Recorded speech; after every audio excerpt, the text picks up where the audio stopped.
और आइंस्टीन ने तो यहाँ तक कह दिया कि the sole religion on the earth that can cope with the science that is Buddhism. समझ से बाहर बात है। ये जाकिर नाइक जैसे लोग जो हैं कुरान को पूरा रटकर जो है लोगों को क्या समझाते हैं, समझ से बाहर बात है। इतनी छोटी सी बात समझ में नहीं आ रही है। अभी तो मैंने किसी और धर्म से कोई तुलना ही नहीं करी है। जय भीम, नमो साथियों। साथियों, क्या इस्लाम विज्ञान पर आधारित है, या क्या इस्लाम विज्ञान के साथ कंधे से कंधा मिलाकर चल सकता है? तो खोजबीन करने के बाद यह मालूम पड़ता है कि इस्लाम विज्ञान के साथ में बिल्कुल भी मेल नहीं खाता है। और इस्लाम में यह कहा जाता है कि कुरान अल्लाह ने आकाश से उतारी और ये अल्लाह के द्वारा रचा हुआ ग्रंथ है। और इसी प्रकार की बातें जो हैं लगभग सभी धर्मों के लोग करते हैं सिवाय बौद्ध धर्म के। बौद्ध धर्म के लोग जो हैं कभी भी यह नहीं कहते हैं कि कोई भी किताब जो है आसमान से किसी सुपर नेचुरल पावर ने पृथ्वी पर उतारी। तो जिस तरह से इस्लाम के लोग ये मानते हैं कि कुरान को जो है अल्लाह ने आसमान से ज़मीन पर भेजा है, तो इसका मतलब ये होना चाहिए कि अल्लाह जो है कभी भी झूठ नहीं बोल सकते हैं, और हमें ऐसा मानना चाहिए क्योंकि सुपर नेचुरल पावर है तो वो सब कुछ जानती है, वो सब कुछ देख कर बोलती है, जांच करके बोलती है। कुछ भी बात जो है हवा में नहीं उठती है। इसीलिए अगर वास्तव में सुपर नेचुरल पावर के द्वारा कोई किताब पृथ्वी पर उतारी गई है तो उसका सीधा मतलब यही है कि उस किताब में लिखी गई एक एक बात जो है सत्य होने चाहिए, सच होनी चाहिए। लेकिन यह विडंबना है, यह बहुत बड़ी आपत्ति का विषय है, यह बड़े दुख की बात है कि अभी तक जो है जिन जिन लोगों ने, जैसे कि बाइबल के बारे में ऐसा कहा गया, हिंदुओं के वेद और गीता के बारे में ऐसा कहा गया, ये सभी जो ग्रंथ हैं, एक भी ग्रंथ में जितनी भी बातें लिखी गई हैं वो वैज्ञानिक दृष्टिकोण पर, तर्क की कसौटी पर खरे नहीं उतरते हैं। बहुत ही जमीन आसमान का फर्क है। आप उसको जो है किसी भी सूरत में अपने जीवन में नहीं अपना सकते हैं। और जितने भी विज्ञान ने हमें जो है आविष्कार करके दिए हैं, उन आविष्कारों को नकारने तक का काम जो है इन धर्मांध लोगों ने किया है। तो कुरान में क्या क्या बातें कही गई हैं और कैसे वो जो है उसको आप समझेंगे कि ये विज्ञान से मेल खाती हैं या नहीं खाती हैं, उन बातों को जो है आज तो आप सामान्य तौर पर सभी जानते हैं। और ज़्यादा ऐसा नहीं है कि उसमें कोई वैज्ञानिक यंत्र वगैरह लगाकर ही उसको जांच करनी पड़ेगी। तो पहला जो नियम है जो कुरान जिसके ऊपर डिस्कशन करती है वो है पृथ्वी का फैलाव या सपाटता, फ्लैट अर्थ। तो वो फ्लैट अर्थ की बात करती है। अब ये फ्लैट अर्थ की बात कौन करेगा? अब सोचिए, कोई व्यक्ति यदि आसमान में बैठा होता तो कम से कम जो है पृथ्वी उसे गोल दिखाई देती, सपाट नहीं कह सकता था। वो कम से कम वहां से बैठकर अगर किताब लिख रहा था और उस किताब में अगर ये पृथ्वी के बारे में लिखता तो उसको गोल लिखता, सपाट कैसे लिख सकता था? पृथ्वी पर रहने वाले लोग जब सूरज को और चांद को देखते हैं तो वो सूरज और चांद को सपाट नहीं कहते, वो उसको जो है गोल ही कहते हैं। तो इस तरह से जो है आप इस बात को खुद से समझ सकते हैं। किसी वैज्ञानिक सैटेलाइट की जरूरत नहीं है कि वो ऊपर आकाश में लेकर जाएगा, फिर वहां से आप देखेंगे, जांच करेंगे कि ये जो अर्थ जो है, पृथ्वी जो है फ्लैट है या गोल है। ये तो सब जग जाहिर है, आप लोग सभी देखते हैं, सभी जानते हैं। और किस तरह से दिन होते हैं, किस तरह से रात होती है, सारा जो विज्ञान ने जो है खेल आपको समझा दिया है। लेकिन जो कुरान है वो आज भी यही कह रही है कि पृथ्वी सपाट है। तो अब आप इसके लिए क्या कहेंगे? अब अगर इस्लाम की इस बात का विरोध किया जाए, इसको गलत साबित किया जाए, तो इस्लामिक लोगों के पास जो है एक कानून है, वो है इस निंदा का कानून कि ईश्वर की निंदा करना यानी कि अल्लाह की निंदा करना जो है गुनाह है। और ऐसे गुनाह के लिए जो है मौत तक की सजा जो है उन्होंने बना रखी है। तो अब जो है दूसरा जो नियम है जो कुरान कहती है, वो कहती है कि सूर्यास्त के बारे में, कीचड़ के कुएं में डूबना। तो सूरह 1886 में वर्णन है कि सूरज एक कीचड़ भरे कुएं में डूबता है। इसकी व्याख्या जियो सिस्टम पर आधारित पुरानी परिभाषा के रूप में होती है, जो आधुनिक खगोलीय ज्ञान के विपरीत है। अब सोचिए, क्या आपको लगता है कि सूरज जो है किसी कीचड़ के तालाब में डूबता है? ये पॉसिबल है? आप सभी जानते हैं कि सूरज क्या चीज है, सूरज कितना बड़ा है।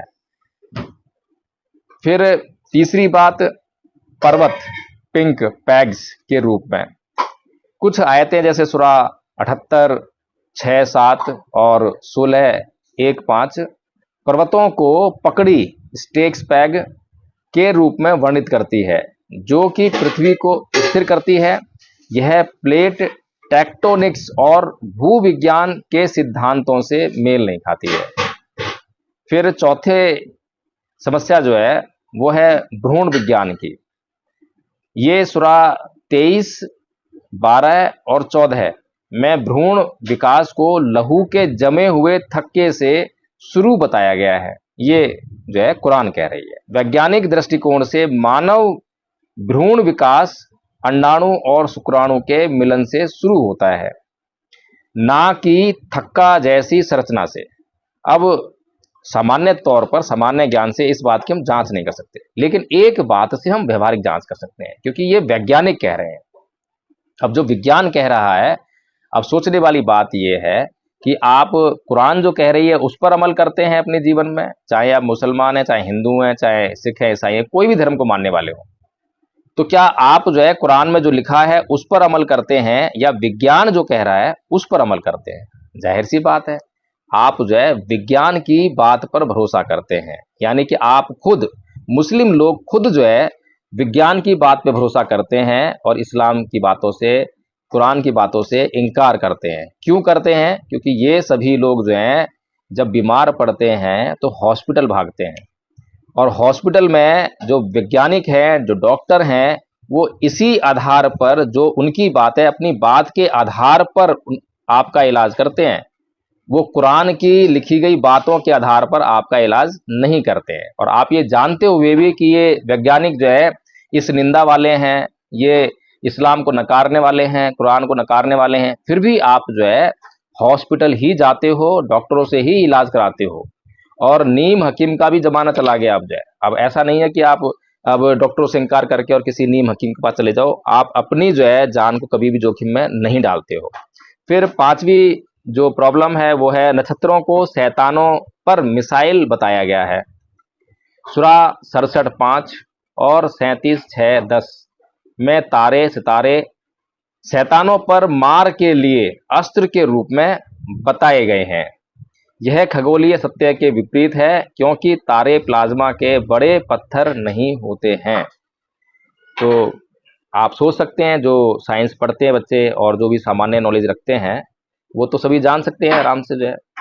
फिर अगली बात 7 आकाश की, कि 7 आकाश या 7 हेवंस कहा गया अंग्रेजी में इसको। कुरान में 7 आकाशों का उल्लेख है, सूरह 65, 12, 71, 15 आदि में। अंतः वायु संरचना या ब्रह्मांड पर उपलब्ध वैज्ञानिक जानकारियों के अनुरूप नहीं है।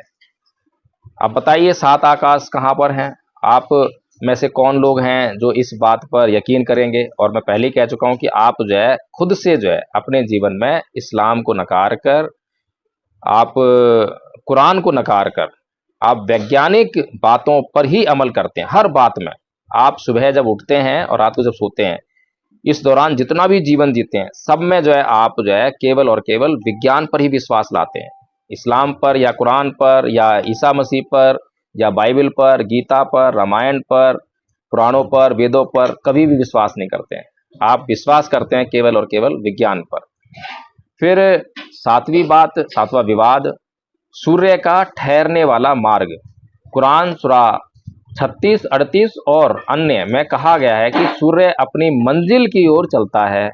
यह भू केंद्रित परिदृश्य दर्शाता है, जो आधुनिक विज्ञान के विपरीत है। 8वीं बात, दूध का स्रोत। अब दूध का स्रोत क्या है? सूरा 1666 में यह वर्णित है कि दूध निकलता है मल मूत्र और रक्त के बीच से। यह आधुनिक जीव विज्ञान में स्तन ग्रंथि की संरचना व कार्य से मेल नहीं खाता है। सीधी सी बात है। और मैं पहले कह चुका हूं कि आप लोग जो है विज्ञान पर भरोसा करते हैं, क्योंकि जीव विज्ञान की बात है तो जीव विज्ञान जो कह रहा है, जो उसकी रिसर्च है, उसी के अनुसार उस पर भरोसा करके ही आप हॉस्पिटल जाते हैं अपना इलाज कराने के लिए। फिर 9वीं बात, पृथ्वी और आकाश की उत्पत्ति की क्रमानुसार विसंगतियां। विभिन्न आयतें पृथ्वी पहले बनी, आकाश बाद में। सूरा 2:29, 41, 9, 12 और कुछ इसमें उलट सीधा क्रम दर्शाती है, दिखाती है। साथ ही निर्माण की अवधि 6 दिन या अलग अलग मिलाकर 8 दिन को लेकर विरोधाभास बताए जाते हैं। आधुनिक विज्ञान के अनुसार यह खगोलीय और विकसित अंग वाले क्रम से मेल नहीं खाता। अब बताइए, समझ से बाहर बात है। ये जाकिर नाइक जैसे लोग जो हैं कुरान को पूरा रटकर जो है लोगों को क्या समझाते हैं, समझ से बाहर बात है। इतनी छोटी सी बात समझ में नहीं आ रही है। अभी तो मैंने किसी और धर्म से कोई तुलना ही नहीं करी है, लेकिन इतनी बड़ी बड़ी बातें करेंगे। बौद्ध धर्म पर बोलेंगे, जैनियों पर बोलेंगे, दुनिया भर के धर्मों पर बोलेंगे, उन पे दुनिया भर के इल्जाम लगाएंगे, लेकिन अपनी कुरान को ही पहले विज्ञान की कसौटी पर जांच लीजिए। लेकिन एक बात और है, ये लोग मानने वाले नहीं है। इन्हें चाहे कितने भी विज्ञान के सबूत दे दो, सब कुछ बता दो, कुछ ना कुछ इस तरीके की लाग लपेट करेंगे कि लोगों को मूर्ख बनाए रखा जाए। अब कुछ हो सकता है कि इसीलिए जो है इस्लाम को मानने वाले लोग, मुस्लिम लोग जो हैं, अपने बच्चों को स्कूल ही नहीं भेजते। आपने देखा होगा कि अधिकतर मुस्लिम लोग जो है अपने बच्चों को सामान्य स्कूलों में नहीं भेजते हैं, वो मदरसे भेजते हैं, मस्जिदों में भेजते हैं, जहाँ पर कि उनके कुरान के हिसाब से उनको पढ़ाया जाता है। अब बहुत कम लोग होते हैं जो कि इस तरह से जो पढ़ाई करते हैं और कुछ आगे निकल जाते हैं। हमने तो पाकिस्तान के बहुत अच्छे अच्छे डॉक्टर और डॉक्टरेट किए हुए लोग देखे हैं, और मिसाइल मैन भी हमने वहाँ देखे हैं, कितने बढ़िया उन्होंने जो काम किया। और लेकिन समझने वाली बात यह है कि अभी हमारे देश में भी मिसाइल मैन यानी कि हमारे पूर्व राष्ट्रपति अब्दुल कलाम आज़ाद जी, वो भी इस्लाम को मानने वाले थे, लेकिन वो गीता को भी मानने वाले थे। वैज्ञानिक होकर जो है वो तर्क नहीं कर सकते हैं। तो बताइए कैसे? क्या वो कुरान को जब साथ लेके चलते हैं, ये वैज्ञानिक लोग जो इस्लाम को मानने वाले हैं, मुस्लिम हैं, तो क्या वो जो कुरान में अब जो ये चीजें लिखी गई हैं, क्या उनको स्वीकार करते हैं? क्या वो ये कह सकते हैं कि हाँ ये सही है? कभी नहीं कह सकते। फिर ये क्यों जो है लोगों को मूर्ख बनाते हैं, क्यों बेवकूफ बनाते हैं? क्यों नहीं लोगों को जो है सत्य बताते? क्यों नहीं बताते हैं कि भैया अल्लाह, ईश्वर और ईसा मसीह जैसी कोई चीज दुनिया में है ही नहीं, सुपर नेचुरल कोई पावर नहीं है। सब कुछ जो है अपने आप जो है चलता है, सारा सिस्टम अपने आप चल रहा है, कोई चलाने वाला नहीं है। ये बात जो है क्यों नहीं ये लोग जो है लोगों को समझाते, क्यों नहीं बताते, क्यों नहीं अंधविश्वास को मिटाते? फिर एक और अन्य बात जो है, अन्य उल्लेखनीय विवादित कथन जो है क्या है? शुक्राणु का स्रोत रीढ़ और पसलियों में बताया गया है, सूरा 86:6-7, जबकि वैज्ञानिक रूप से शुक्राणु वृषणों में बनते और निकलते हैं।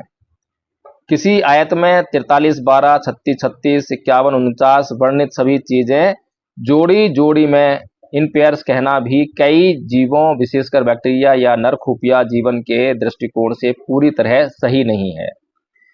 चांद प्रकाश देने वाला है, सूरा 71:16, गलत है। चांद सूर्य का प्रतिबिंब मात्र है और एवं प्रकाश स्वयं उत्पन्न नहीं करता। अब देखिए, आप भी जानते हैं तो कि चांद में अपना प्रकाश नहीं है। चांद पर जो रोशनी पड़ती है वो रिफ्लेक्ट होकर जो है पृथ्वी पर आती है, जिसको हम कहते हैं कि चांद की रोशनी।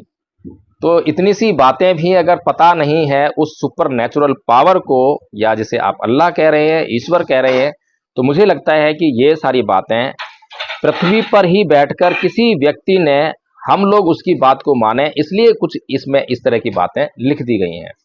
तो इसलिए साथियों, मेरा इस वीडियो को बनाने का केवल एक ही उद्देश्य है, एक ही मकसद, कि लोगों को जो है सत्य की जानकारी हो, सच को जाने और अंधविश्वास और पाखंड से जो है दूर हो जाए, ताकि वो अपने ऊपर भरोसा करने लगें, अपने ऊपर विश्वास करने लगे। और भगवान बुद्ध ने इसीलिए कहा था कि आत्ता दीपो भव, अपना दीपक स्वयं बनो, अपनी खोज स्वयं करो, खुद से जांचो, खुद से खोजो। इसीलिए जो है भगवान बुद्ध का धर्म जो है व्यवहारिक है। एक एक बात जो है कभी भी जांच कर लीजिए। विज्ञान ने भी जांच की, विज्ञान का कभी भी कोई भी विरोधाभास नहीं है बुद्ध धर्म के साथ में। और आइंस्टीन ने तो यहां तक कह दिया कि the sole religion on the earth that can cope with the science that is Buddhism. ये आइंस्टाइन जैसा महान वैज्ञानिक कहकर गया है। तो इसीलिए साथियों, मैं तो केवल इतना ही चाहूंगा कि आप बौद्ध धर्म को अपनाएं ना अपनाएं, लेकिन अपनी आंखें खोलें। कम से कम गलत बातों को जो है स्वीकार ना करें, सच्चाई को स्वीकार करें, सच्चाई को खोजें, समझें, तर्क करें। तो साथियों, अगर आपको यह वीडियो पसंद आया तो इसको लाइक करें, शेयर करें और कमेंट करके बताएं कि इस्लाम के बारे में जो जानकारियां मैंने आप लोगों को बताई हैं, क्या आप लोगों को अच्छी लगी हैं। जय भीम, नमो बुद्धाय।